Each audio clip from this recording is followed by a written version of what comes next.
हमारी जिंदगी में भी कई बार ऐसा होता है। आपने पूरी मेहनत से एक प्लान बनाया, लेकिन अचानक परिस्थितियां बदल गई। जिस नौकरी को आपने सुरक्षित समझा था, उसमें बदलाव आ गया। जिस बिजनेस स्ट्रैटेजी पर आपने महीनों काम किया था, वो मार्केट में काम नहीं कर रही। जिस व्यक्ति पर आपने भरोसा किया था, उसने आपका साथ छोड़ दिया। और उस समय हमारे सामने दो रास्ते होते हैं। या तो हम कहें मेरी किस्मत खराब है, या फिर पूछें अब परिस्थिति बदल चुकी है तो मुझे भी क्या बदलना चाहिए। यही सवाल द फॉक्स माइंडसेट का मूल संदेश समझने में मदद करता है। एक जंगल में एक ऐसा शिकारी है जो शेर जितना ताकतवर नहीं है, वह भेड़िए जितना तेज भी नहीं है, लेकिन फिर भी वह बार बार बच निकलता है। क्यों? क्योंकि वह हर सिचुएशन में एक ही तरीका इस्तेमाल नहीं करता। जब रास्ता बदलता है, वो अपना रास्ता बदल देता है। जब खतरा सामने आता है, वो सीधे टकराने के बजाय पीछे हटना जानता है। जब मौका मिलता है, वो बिना शोर किए उसका फायदा उठा लेता है। यही है फॉक्स माइंडसेट। यहाँ फॉक्स सिर्फ एक जानवर नहीं है, ये एक माइंडसेट है। द फॉक्स माइंडसेट का मूल संदेश समझने में मदद करता है। इस किताब का उद्देश्य हमें चालाक या दूसरों को मैनिपुलेट करने वाला इंसान बनाना नहीं है, बल्कि हमें ऐसा इंसान बनाना है जो परिस्थितियों को ऑब्जर्व करे, तेजी से अडैप्ट करे, सही समय पर सही डिसीजन ले और बिना अननेसेसरी कॉन्फ्लिक्ट के अपने लक्ष्य तक पहुंचे। और आज की इस समरी में हम सीखेंगे फॉक्स माइंडसेट के सबसे महत्वपूर्ण प्रिंसिपल्स क्या है, अडैप्टेबिलिटी क्यों जरूरी है, स्ट्रैटेजिक इंटेलिजेंस कैसे डेवलप की जाए, कब पीछे हटना वीकनेस नहीं बल्कि विजडम होता है, और कैसे हम बदलती परिस्थितियों में अपना एडवांटेज बना सकते हैं। अगर आपने इन आइडियाज को अपनी जिंदगी में लागू करना सीख लिया, तो प्रॉब्लम बदलने का इंतजार करने के बजाय आप प्रॉब्लम के साथ खुद को बदलना सीख जाएंगे। पार्ट 1, दुनिया बदलती है, इसलिए माइंडसेट भी बदलना चाहिए। हम में से ज्यादातर लोग स्टेबिलिटी चाहते हैं। हम चाहते हैं कि चीजें हमारे हिसाब से चले। एक बार करियर तय हो जाए, एक बार इनकम स्टेबल हो जाए, एक बार रिलेशनशिप ठीक हो जाए, एक बार कोई स्ट्रैटेजी काम करने लगे तो हमेशा काम करती रहे। लेकिन जिंदगी का सबसे बड़ा रूल है, कुछ भी हमेशा एक जैसा नहीं रहता। आज जो अपॉर्चुनिटी है, कल खत्म हो सकती है। आज जो स्किल वैल्यूएबल है, कुछ साल बाद उसकी डिमांड कम हो सकती है। आज जो रास्ता सही लग रहा है, कल वही आपको गलत डेस्टिनेशन तक ले जा सकता है। फॉक्स माइंडसेट हमें सिखाता है, स्थिर रहने से ज्यादा जरूरी है परिस्थितियों के अनुसार बदलते रहना। छोटा उदाहरण, मान लीजिए एक व्यक्ति एक पर्टिकुलर जॉब स्किल सीखता है और कई साल तक उसी स्किल पर निर्भर रहता है। फिर इंडस्ट्री बदलती है, नई टेक्नोलॉजी आती है। अब उसके पास दो विकल्प है।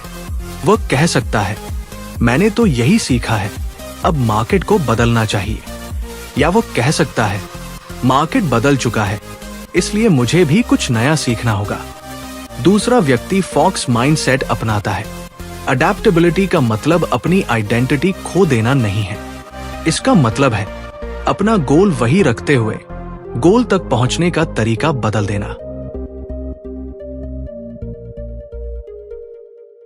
पार्ट 2, ऑब्जर्व करो, रिएक्ट मत करो। एक बहुत बड़ी गलती जो हम अपनी जिंदगी में करते हैं, हम सिचुएशन को समझने से पहले रिएक्ट कर देते हैं। कोई कुछ कह देता है, हम तुरंत जवाब दे देते हैं। कोई अपॉर्चुनिटी आती है, हम बिना सोचे जंप कर जाते हैं। कोई प्रॉब्लम आती है, हम पैनिक करने लगते हैं। लेकिन इंटेलिजेंट व्यक्ति पहले देखता है, फिर समझता है, फिर निर्णय लेता है। फॉक्स की सबसे महत्वपूर्ण क्वालिटीज में से एक है ऑब्जर्वेशन। वो अपने सराउंडिंग्स को पढ़ता है, कौन सा रास्ता सुरक्षित है, कहां खतरा है, कहां अपॉर्चुनिटी है, किससे दूरी रखनी है और कब एक्शन लेना है। हमारे लिए भी यही प्रिंसिपल काम करता है। छोटा उदाहरण, आपके ऑफिस में अचानक आपकी जिम्मेदारियां बढ़ जाती हैं। पहला रिएक्शन हो सकता है मेरे साथ ही ऐसा क्यों हो रहा है, लेकिन अगर आप ऑब्जर्व करें तो शायद आपको पता चले कि कंपनी एक नए प्रोजेक्ट की तैयारी कर रही है, यानी वही सिचुएशन जो आपको प्रॉब्लम लग रही थी शायद आपके लिए ग्रोथ अपॉर्चुनिटी भी हो सकती है। इसलिए अगली बार जब कोई मुश्किल आए, पहले रिएक्शन रोकिए, अपने आप से पूछिए असल में हो क्या रहा है, क्योंकि कई बार प्रॉब्लम सिचुएशन नहीं होती, प्रॉब्लम हमारी गलत इंटरप्रिटेशन होती है। पार्ट 3, हर लड़ाई लड़ना जरूरी नहीं। हमारे समाज में अक्सर स्ट्रेंथ का मतलब समझा जाता है हर आर्ग्यूमेंट का जवाब देना, हर क्रिटिसिज्म का जवाब देना, हर कंपटीशन में उतरना।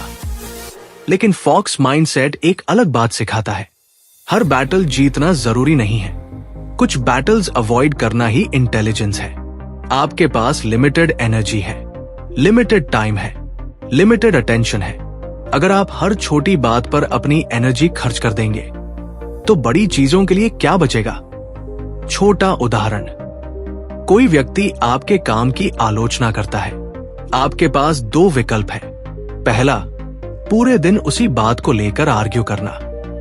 दूसरा, क्रिटिसिज्म को एनालाइज करना और देखना कि उसमें कोई यूजफुल फीडबैक है या नहीं।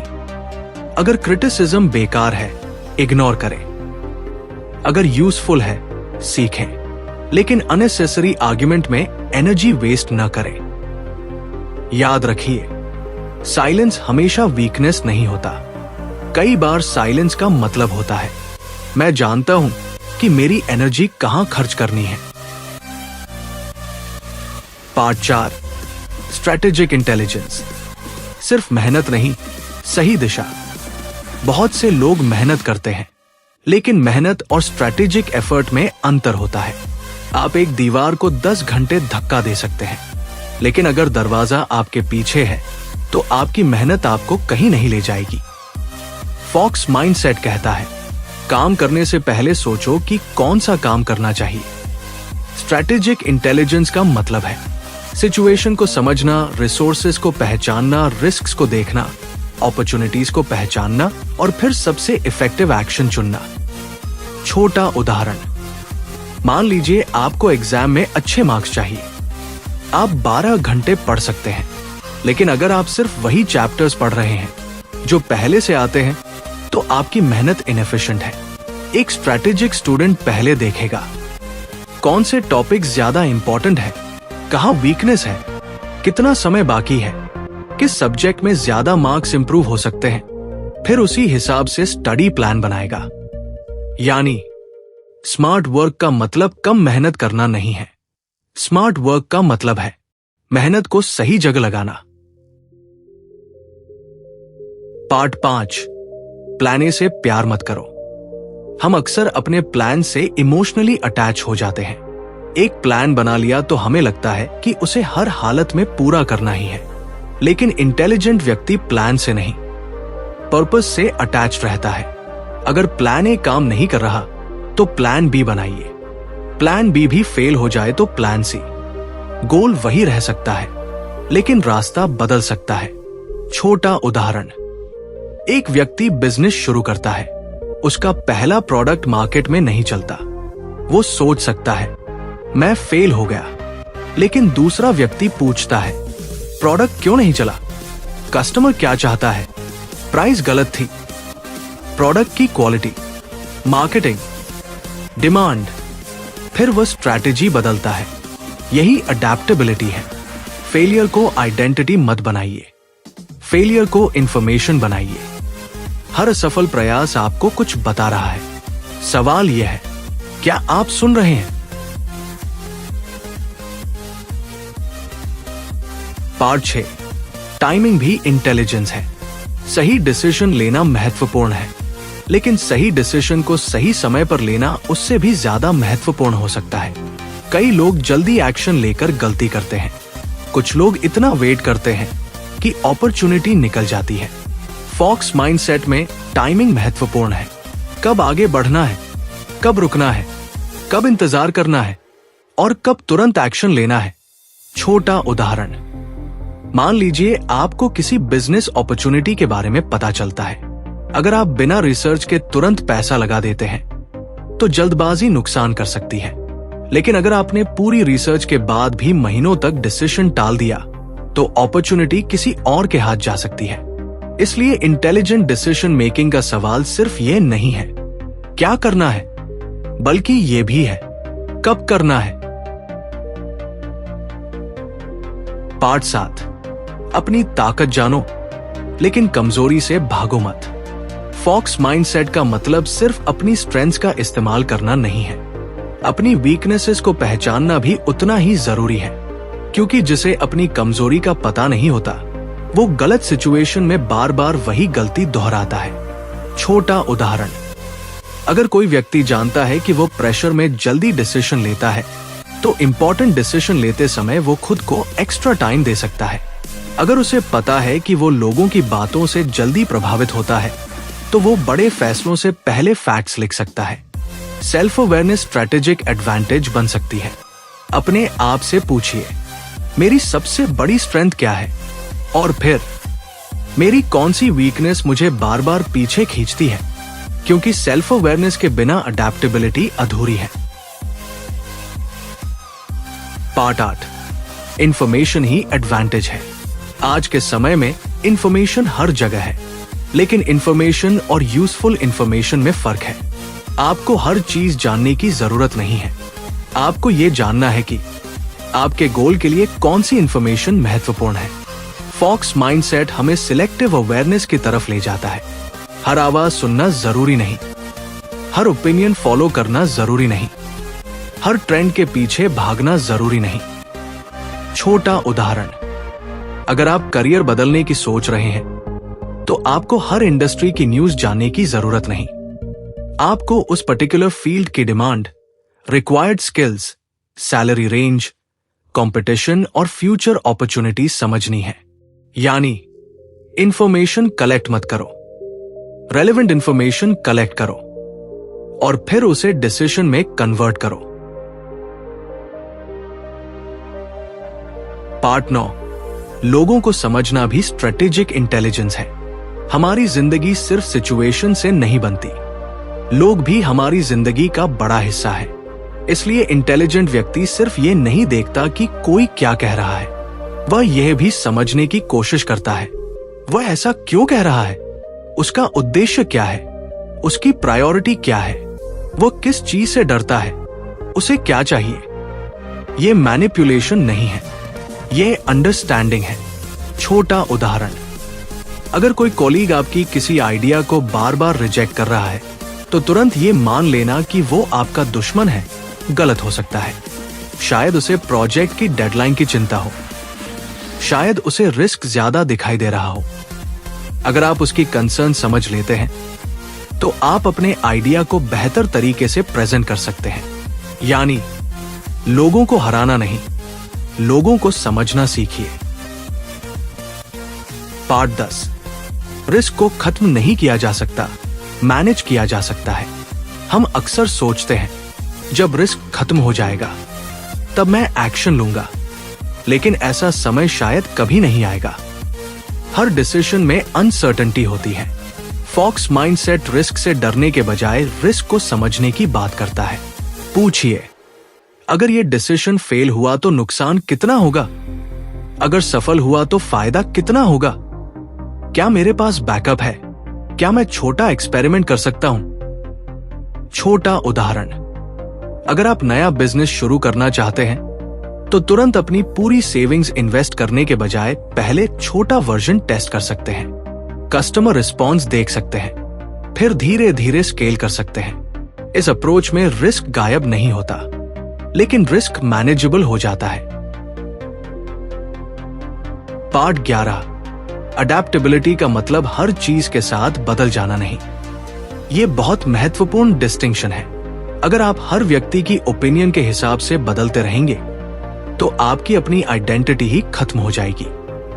अडेप्टेबिलिटी का मतलब है प्रिंसिपल स्थिर रहें, मेथड्स बदलते रहें। आपका गोल स्थिर रह सकता है, आपकी वैल्यूज स्थिर रह सकती है, लेकिन स्ट्रैटेजी बदल सकती है। छोटा उदाहरण, आपका प्रिंसिपल है कि आपको ईमानदारी से काम करना है, लेकिन ईमानदारी से काम करने के तरीके अलग परिस्थितियों में अलग हो सकते हैं। आपको फ्लेक्सिबल होना है, लेकिन डायरेक्शनलेस नहीं। इसे ऐसे समझिए, पेड़ की जड़ें मजबूत होती हैं, लेकिन शाखाएं हवा के साथ हिलती हैं। यही हेल्दी अडैप्टेबिलिटी है।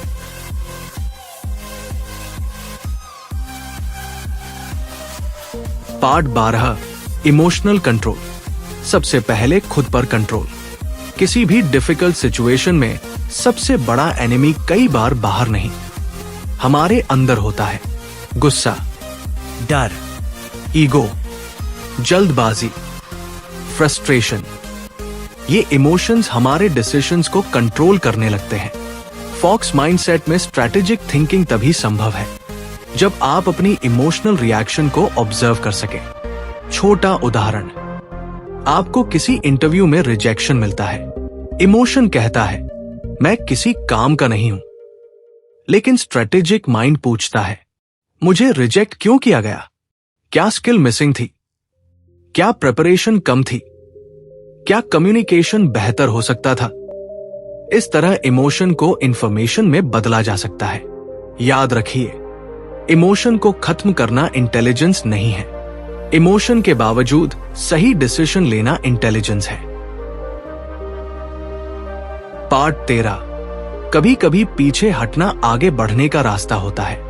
हम पीछे हटने को फेलियर समझते हैं, लेकिन हर रिट्रीट हार नहीं होता। कई बार पीछे हटना आपको बेहतर पोजीशन देता है। अगर रास्ता गलत है तो वापस मुड़ना वीकनेस नहीं है। अगर टाइमिंग खराब है तो वेट करना कवर्डाइज नहीं है।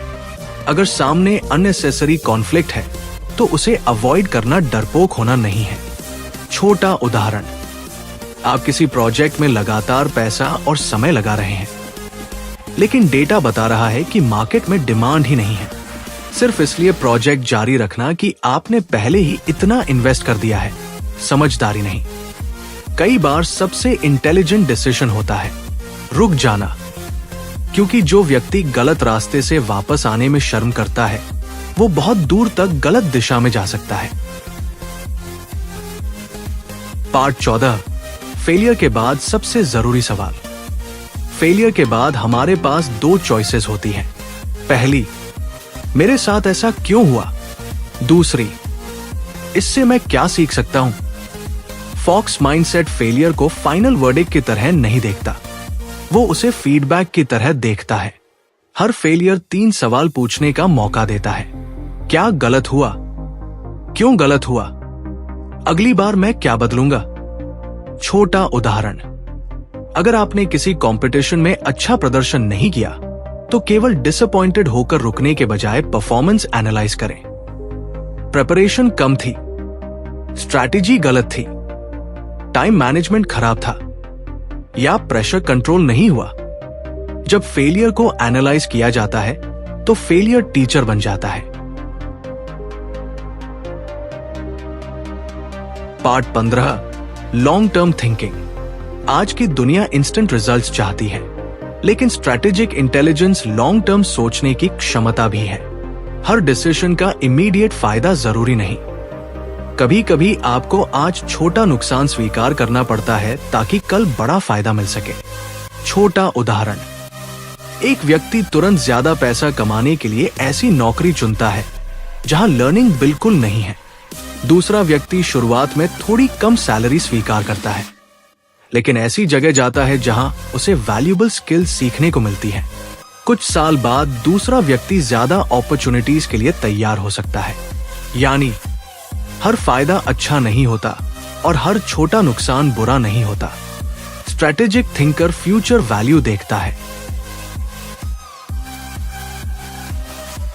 पार्ट 16, फॉक्स माइंडसेट को अपनी जिंदगी में कैसे लागू करें।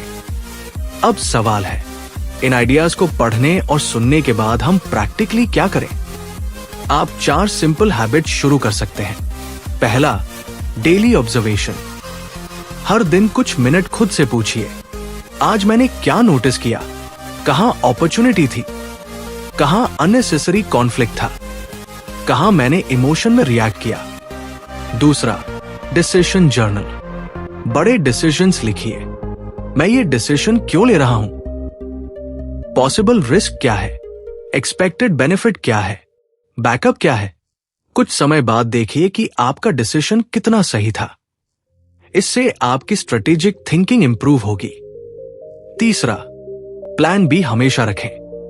हर इंपॉर्टेंट गोल के लिए अल्टरनेटिव रास्ता सोचिए। इसका मतलब नेगेटिव सोचना नहीं है, इसका मतलब प्रिपेयर्ड रहना है। चौथा, वीकली अडेप्टेशन। हर सप्ताह खुद से पूछिए, मेरी जिंदगी में इस समय क्या बदल रहा है, और फिर क्या मेरी स्ट्रैटेजी अभी भी सही है। अगर आंसर नहीं है तो स्ट्रैटेजी बदल दीजिए। गोल नहीं, फाइनल। असली फॉक्स माइंडसेट क्या है? तो आखिर में द फॉक्स माइंडसेट हमें सिर्फ चालाक बनने की शिक्षा नहीं देता, यह हमें जागरूक बनने की शिक्षा देता है।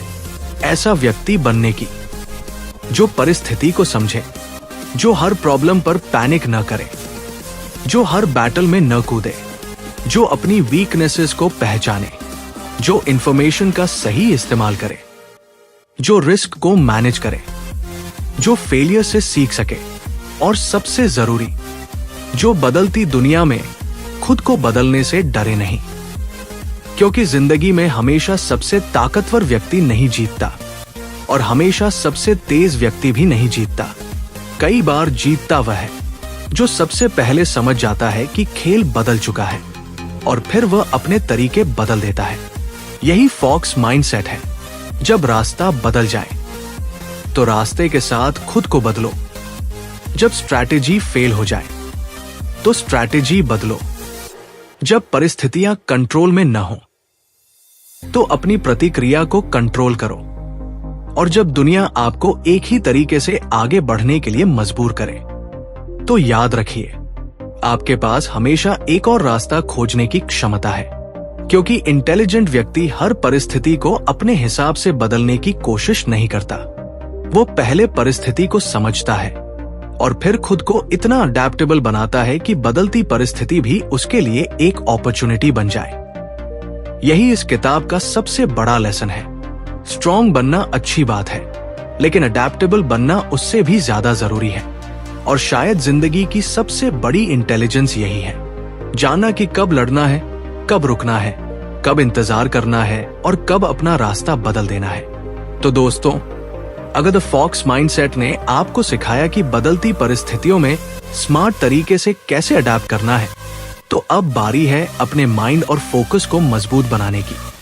मेरी पिछली 2 बुक समरीज, डीप वर्क और डोपामाइन डिटॉक्स, आपको डिस्ट्रैक्शन से दूर रहकर डीप फोकस डेवलप करने और अपने डोपामाइन ड्रिवन हैबिट्स को कंट्रोल करने में मदद करेंगी। अगर आप अपनी फोकस, डिसिप्लिन और प्रोडक्टिविटी को नेक्स्ट लेवल पर ले जाना चाहते हैं तो इन दोनों वीडियोस को जरूर देखिए। दोनों के लिंक्स आपको डिस्क्रिप्शन में मिल जाएंगे। क्योंकि सही स्ट्रैटेजी के साथ अगर आपका फोकस भी मजबूत हो जाए तो आपकी ग्रोथ को रोकना और भी मुश्किल हो जाएगा। Let's get inspired.